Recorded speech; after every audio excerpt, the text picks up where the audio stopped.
नमस्कार विद्यार्थियों। Class 10th science का जो चैप्टर है जैव विविधता, उसको आज हम आगे पढ़ेंगे। उससे पहले मैं आपको बता दूं कि ये एकदम फ्री स्टडी आपके लिए कराई जा रही है, जिससे कि आपकी ये जो लॉकडाउन की परिस्थिति है इसमें आपकी पढ़ाई प्रभावित नहीं हो।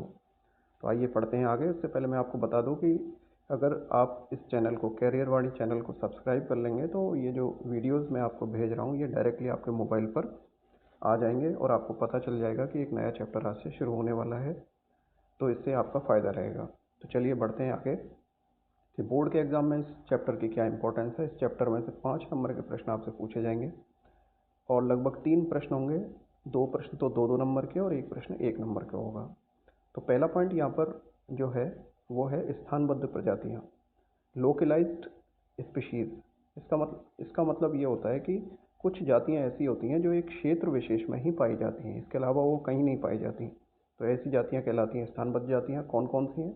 जैसे मेडागास्कर द्वीप में लेमूर पाया जाता है, चीन की घाटी में मेटा सेकोया नाम का पेड़ पाया जाता है, और भारत का जो शांत क्षेत्र है, हॉट स्पॉट है भारत में, पश्चिमी घाट, वहाँ पर नीलगिरी, थार व मैकाक बंदर पाए जाते हैं।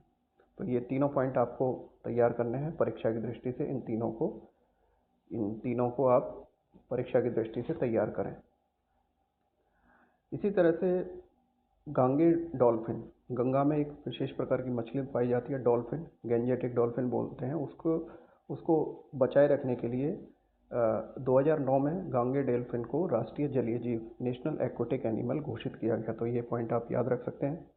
अब यहाँ दो पॉइंट हम पढ़ेंगे जो 2-2 नंबर के प्रश्नों के रूप में आपसे पूछे जाते हैं। एक तो जैव विविधता का महत्व और दूसरा जैव विविधता किस वजह से नष्ट हो रही है।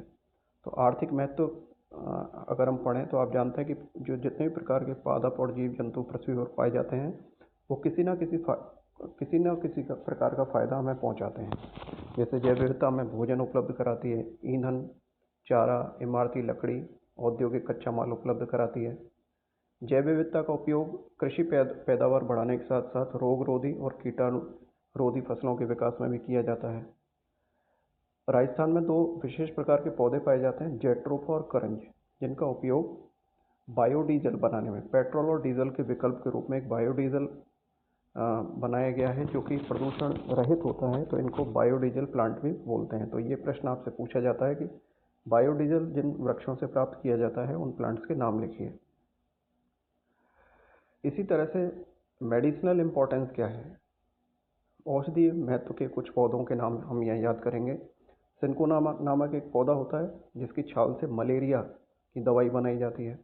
टेक्सास बटाटा वृक्ष की छाल से कैंसर की दवाई बनाई जाती है। इसी तरह से विनक्रिस्टीन और विनब्लास्टिन, इन दोनों वृक्षों में से ब्लड कैंसर की दवाई बनाई जाती है। और राउवोल्फिया सर्पेंटाइना, सर्पगंधा से उच्च रक्तचाप, हाई ब्लड प्रेशर की औषधि बनाई जाती है। तो इस पूरी तालिका को आप शॉर्ट आंसर टाइप प्रश्नों के लिए याद रखें। आइए बढ़ते हैं आगे। पर्यावरणीय महत्व क्या है? एक तो खाद्य श्रृंखला का संरक्षण करती है जैव विविधता।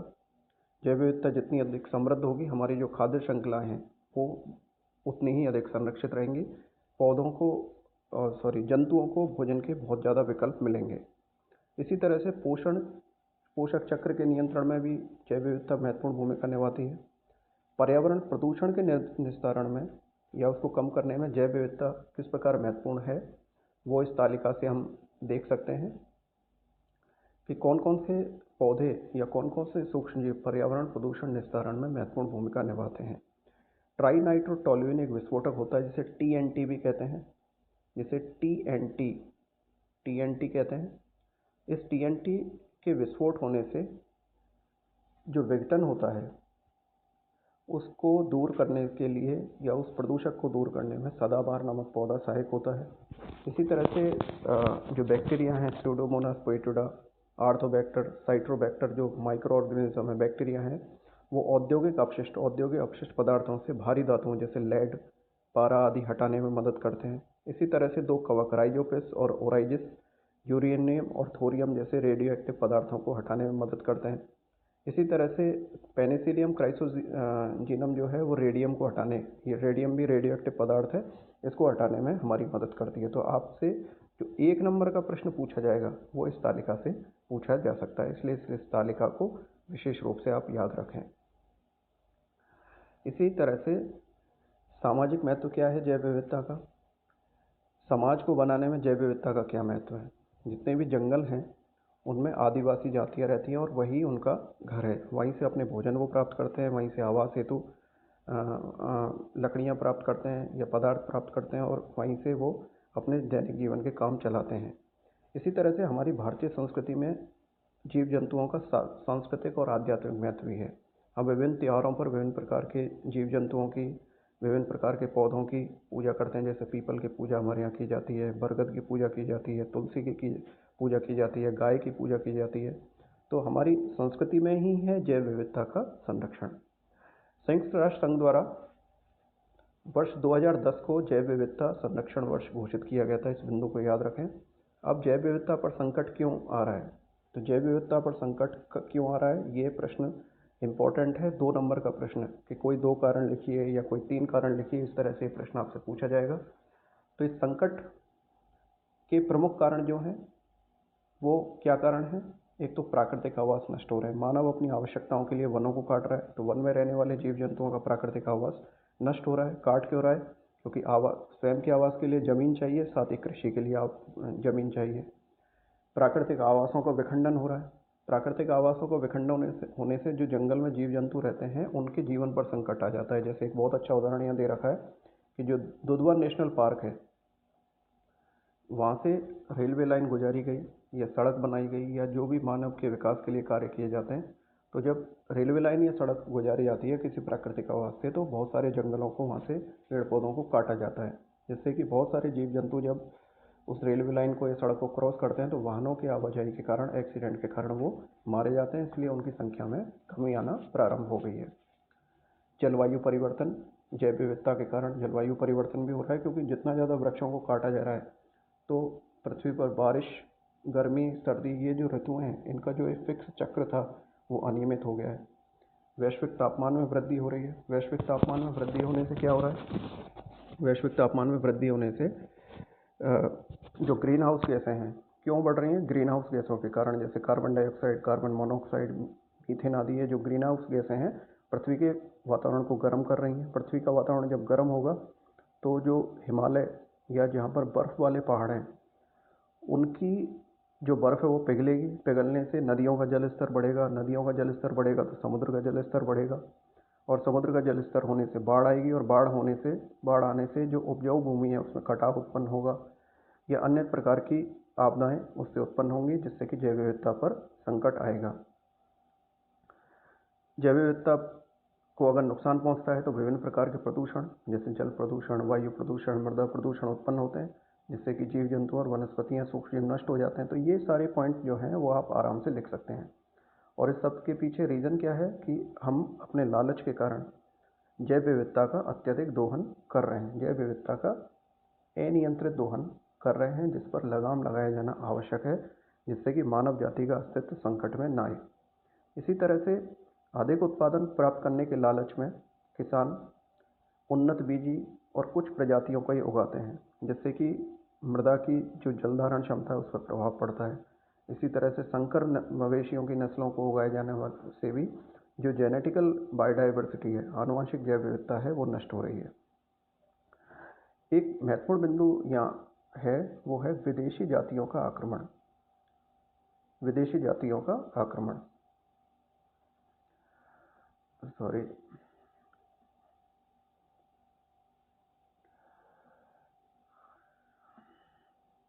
विदेशी जातियों का आक्रमण ये क्या प्रभाव डाल रहा है, इसको हम देखते हैं।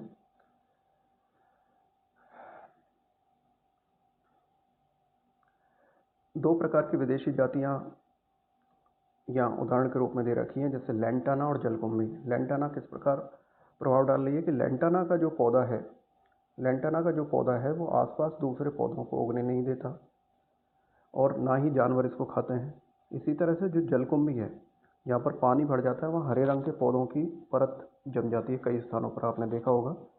तो इससे क्या होता है कि इतनी ज़्यादा हरे रंग के पौधों की वहाँ परत जम जाती है कि जो वायुमंडलीय ऑक्सीजन है वो पानी में नहीं जा पाती, नहीं जा पाती, जिससे कि पानी में ऑक्सीजन घुलती नहीं है और जो जल में रहने वाले जीव जंतु हैं उनको ऑक्सीजन नहीं मिल पाती, और जब ऑक्सीजन नहीं मिल पाती तो उनकी मृत्यु होने लगती है और जल प्रदूषित होने लगता है। तो ये दोनों उदाहरण आपको विशेष रूप से याद रखना है, लैंटाना और जलकुंभी का। इसी तरह से अंधविश्वास और अज्ञानता भी जैव विविधता को नुकसान पहुंचा रहे हैं। हमारे समाज में बहुत सारे अंधविश्वास और अज्ञानता के कारण पौधों को और जीव जंतुओं को मारा जा रहा है। जैसे यहाँ 3 उदाहरण गागरोनी, तोता, गोड़ावर और गोरा का दे रखा है। ये माना जाता है कि गागरोनी तोता बोलता है तो लोग उसको शिकार करके उसको पकड़ने का प्रयास करते हैं पालने के लिए। इसी तरह से गोड़ावर जो राजस्थान का राज्य पक्षी है, वो माना जाता है कि शारीरिक क्षमता को, यौन क्षमता को बढ़ाता है, जिस वजह से उसका शिकार किया जाता है। इसी तरह से गोयरा नामक जो जंतु है वो माना जाता है इसकी सांस जहरीली होती है। तो इस सांस जहरीली होती है तो इसलिए इसको नष्ट किया जाता है। तो ये तीनों उदाहरण आप याद रख लें। तो जैव विविधता को नुकसान किस प्रकार से हो रहा है, ये डिस्कशन हमने कर लिया है। कुछ टेक्निकल प्रॉब्लम्स आ रही हैं, लेकिन आप अपनी पढ़ाई थोड़ा अच्छी तरह से करें। जैव विविधता संरक्षण के लिए क्या क्या प्रयास किए गए? तो पहला जो अंतर्राष्ट्रीय प्रयास है वो संयुक्त राष्ट्र संघ द्वारा 1968 में किया गया। एक डेडिकेटेड संस्था बनाई गई जिसका नाम था विश्व प्राकृतिक संरक्षण संघ, IUCN, international union for conservation of nature का गठन किया गया था, IUCN। तो इसके गठन की तिथि को आपको याद रखना है कि IUCN का गठन कब हुआ। अब IUCN क्या करती है? IUCN एक विशेष पुस्तक का प्रकाशन करती है जिसे हम कहते हैं रेड डेटा बुक। ये पॉइंट आपको याद रखना है, रेड डेटा बुक का प्रकाशन करती है IUCN। और रेड डेटा बुक, रेड जो है खतरे का प्रतीक है, रेड डेटा जो पौधे और जीव जंतुओं की जातियां नष्ट होने वाली हैं उनका डेटा यहाँ पर रखा जाता है और उस डेटा के आधार पर ही उनको बचाने का प्रयास किया जाता है। तो रेड डेटा बुक में IUCN ने 5 कैटेगरीज में जीव जंतुओं को बांट दिया गया है। पहला है विलुप्त प्रजातियाँ, एक्सटिंक्ट स्पीशीज, जो बिल्कुल ही इस पृथ्वी से विलुप्त हो गई हैं, क्योंकि अब कहीं नहीं पाई जाती। जो टेबल नंबर 1 में यहाँ आप देख रहे हैं, विलुप्त प्रजातियाँ जो कहीं नहीं पाई जाती, जैसे डोडो पक्षी, डायनासोर और राइनिया नामक पादप।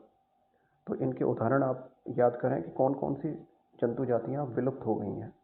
डोडो, डायनासोर और राइनिया नाम का पादप।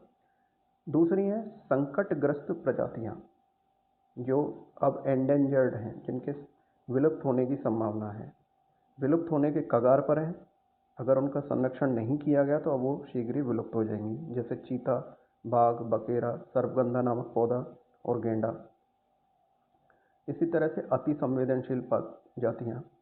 तीसरा, अति हाईली सेंसिटिव जातियाँ, जिनकी संख्या तेजी से कम हो रही है, जिनकी संख्या तेजी से कम हो रही है और ये बी कैटेगरी में यानी संकटग्रस्त श्रेणी में आ सकती हैं। कौन कौन सी? जैसे याक, नीलगिरी रंगूर, ब्लैक पांडा, कोबरा और ब्लैक बग, ये अति संवेदनशील प्रजातियां हैं। फिर हैं दुर्लभ प्रजातियां, रेयर स्पीशीज, जो कि कुछ ही क्षेत्रों में अब पाई जाती हैं, विश्व के अन्य क्षेत्रों में नहीं पाई जाती, जैसे लाल भेड़िया, हेनान गिब्बन या वन गेंडा, ये सारी चीज़ें। और कुछ प्रजातियां ऐसी हैं जिनकी जानकारी नहीं है, अपर्याप्त रूप से ज्ञात प्रजातियां, जिनके बारे में पर्याप्त जानकारी नहीं होने से उन्हें हम किसी भी वर्ग में नहीं रख सकते। तो आप ध्यान रखें कि ये जो उदाहरण हैं, विलुप्त प्रजातियां, संकट ग्रस्त प्रजातियां और अति संवेदनशील प्रजातियां, इन तीनों के उदाहरण आप परीक्षा की दृष्टि से याद करें। फिर क्या किया? IUCN ने 1973 में एक कन्वेंशन, जिसका नाम, कन्वेंशन मतलब समझौता, एक साइट नाम का समझौता लागू करवाया, convention of international trade in endangered species. इसका मतलब ये होता है कि जो संकटग्रस्त प्रजातियां हैं उन प्रजातियों के अंतर्राष्ट्रीय व्यापार पर बिल्कुल रोक लगा दी गई है, जिससे कि इनको संकटग्रस्त श्रेणी में से निकाला जा सके। तो IUCN ने 1973 में साइट्स का गठन किया। इसे आप प्रश्न की दृष्टि से याद रखें। फिर जैव विविधता संधि, CBD, कन्वेंशन ऑन बायोडाइवर्सिटी। तो ये जो सारे पॉइंट मैं बता रहा हूँ, ये सब जैव विविधता को बचाने के अंतर्राष्ट्रीय प्रयास हैं। तो 1992 में ब्राज़ील के रियो डी जेनेरो में पृथ्वी सम्मेलन आयोजित किया गया था। CBD में इसको अर्थ समिट भी कहा जाता है। 193 देशों ने इसको स्वीकारा और जीव विविधता संरक्षण हेतु अपनी प्रतिबद्धता व्यक्त की। तो प्रश्न यह बनता है कि पृथ्वी सम्मेलन कहाँ आयोजित हुआ? 1992 में ब्राज़ील के रियो डी जेनेरो में। अब ये तो थे अंतर्राष्ट्रीय प्रयास। अब राष्ट्रीय प्रयास क्या क्या किए जा रहे हैं, मतलब भारत में क्या क्या प्रयास किए जा रहे हैं वो देखिए। भारत के में केंद्र सरकार ने वर्ष 2002 में जैव विविधता एक्ट, बायोडाइवर्सिटी एक्ट का गठन किया गया और इस एक्ट में एक ट्राई लेयर्ड ऑर्गेनाइजेशन, त्रिस्तरीय संगठन बनाया गया है। राष्ट्रीय स्तर पर बनाया गया राष्ट्रीय जैव विविधता प्राधिकरण, नेशनल बायोडाइवर्सिटी अथॉरिटी (NBA), राज्य स्तर पर राज्य जैव विविधता बोर्ड और स्थानीय स्तर पर जैव विविधता प्रबंधन समितियां। तो और ये तीनों पॉइंट आपको याद रखना है कि भारत में क्या क्या प्रयास किए जा रहे हैं, मतलब राष्ट्रीय स्तर पर क्या प्रयास किए जा रहे हैं। इसी तरह से NGT, नेशनल ग्रीन ट्रिब्यूनल, राष्ट्रीय हरित अधिकरण, ये एक प्रकार की कोर्ट है जिसका गठन 2 जून 2010 को किया गया भारत सरकार द्वारा। उसका मुख्यालय है भोपाल में और ये पर्यावरण संरक्षण और जैव विविधता से संबंधित जो विधिक मामले हैं, जो लीगल मामले हैं, उनकी सुनवाई करती है। अब जैव विविधता का संरक्षण 2 प्रकार से किया जा सकता है। अब इन दोनों प्रकारों को हम पढ़ेंगे। 2 प्रकार कौन कौन से हैं? पहला प्रकार है स्व स्थानीय संरक्षण, स्व स्थानीय इन सिचु, जो जातियां जहाँ की हैं उसी प्राकृतिक आवास में उनका संरक्षण किया जाना चाहिए। स्व माने स्वयं और स्थान माने स्थान, उस जाति के स्वयं के स्थान पर ही संरक्षण किया जाना चाहिए। वह संरक्षण जो कि प्राकृतिक आवास में ही मानव द्वारा प्रदत्त संरक्षण से किया जाता है, मतलब उसी स्थान पर लेकिन मानव की हेल्प होती है कि इस जाति का संरक्षण किया जाए। तो ऐसे जो उपाय हैं उनके अंतर्गत जीव मंडल रिजर्व बनाए गए हैं भारत में, राष्ट्रीय उद्यान बनाए गए हैं, नेशनल पार्क बनाए गए हैं, अभ्यारण्य सेंचुरीज बनाई गई हैं और रिजर्व्स बनाए गए हैं। तो ये जो उदाहरण हैं ये कहलाते हैं स्व स्थानीय संरक्षण, किसी भी प्रजाति का उसी के प्राकृतिक आवास में संरक्षण किया जाना। दूसरा है बहिस्थानीय, वह संरक्षण जिसमें संकटग्रस्त पादप व जंतु प्रजातियों को अपने मूल निवास स्थान से हटाकर किसी और स्थान या जो आर्टिफिशियली बना हो उस स्थान पर उसको संरक्षण प्रदान किया जाता है। जैसे पादपों हेतु वानस्पतिक उद्यान बनाए गए हैं। कोई पादप जाति संकटग्रस्त है तो उस पादप जाति को वहाँ से हटाकर दूसरे स्थान पर ले जाया जाता है और वहाँ उसको उगाया जाता है। बीज बैंक, ऊतक संवर्धन प्रयोगशालाएं, जंतु हेतु चिड़ियाघर और एक्वेरियम, एक्वेरियम कहते हैं जहाँ पर मछलियों का पालन किया जाता है। तो ये जैव विविधता संरक्षण के 2 प्रकार हैं परीक्षा की दृष्टि से। तो आप प्रश्न बनता है यहाँ पर जैव विविधता संरक्षण के 2 प्रकार लिखिए।